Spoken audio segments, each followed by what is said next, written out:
Dili lang hotel, resorts ug malls ang nityabaw sa pagbino sa kita epekto sa COVID-19. Apan, lakip na ang giilang dagsaan sa mga turista sa syudad sa Sugbo. Ang Larshan, hinungdan hangyo nila nga unta paubsan ang ilang abang sa mga stall sa Larshan. Ang report ni Femari Dumamo.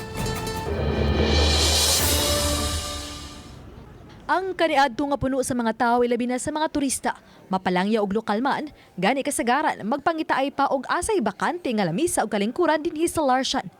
Ang karon, halos maihap na lang sa mga kamot ang mga nikaon sud sa Larshan.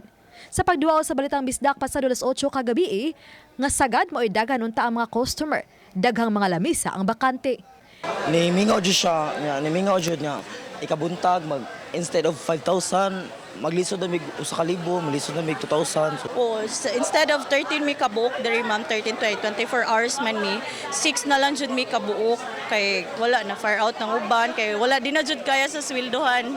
Hinungdan nga mga stall owner sa Larshan ang muhangyo kang Gobernador Gwendolyn Garcia nga us-usa ng ilang abang. Hangyoon ta sa province of Cebu sa amo ang kay sila man ang landlord namo. So ang amo karon is ni come up mi nga mohangyo mi sa among pagpaubos sa among lantal ba.